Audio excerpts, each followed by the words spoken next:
Let's begin this section with a quick tour of the drawing tools in Adobe Illustrator so you can become familiar with them. This video is intended to show you the different drawing tools available. In the other tutorials in this series, you'll learn how to use them. One thing I love about Illustrator is the number of tools available that you can use to create and edit artwork. From simple shapes that can become more complex artwork to creation tools that you can use to create more freeform artwork and paths. A lot of the drawing tools are actually found here in the Tools panel.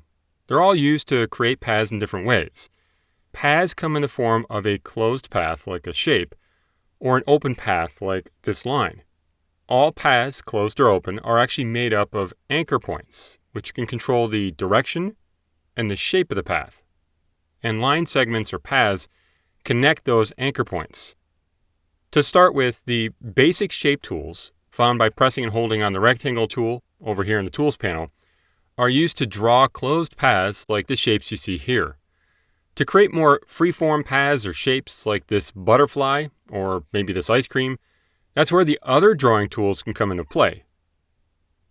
The pen tool, the curvature tool, the paintbrush tool, the shaper tool, and if you press and hold down on the shaper tool, the pencil tool, among others.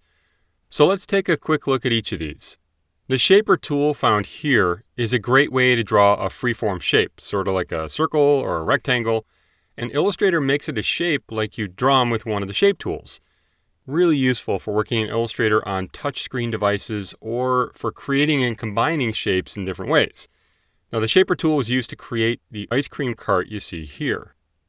The pencil tool, found under the shaper tool, is for more freeform paths, similar to drawing on paper with pencil.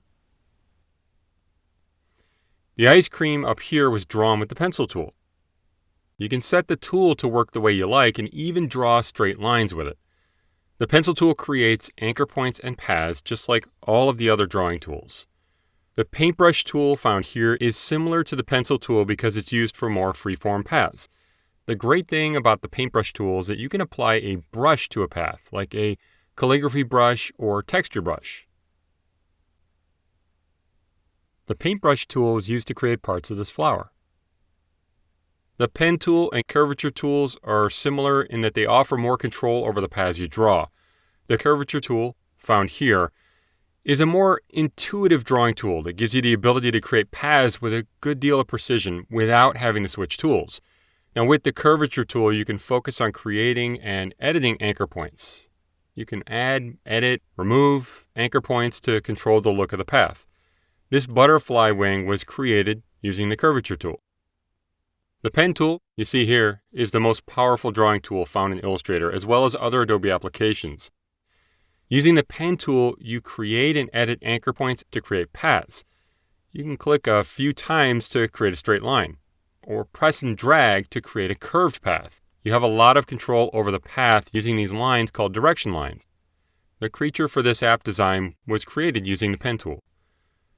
No matter which tool you use, they can be used interchangeably to create and edit paths depending on what you need. As you become more familiar with these drawing tools, you'll gravitate toward your favorites, but know that they each have special characteristics that make them unique.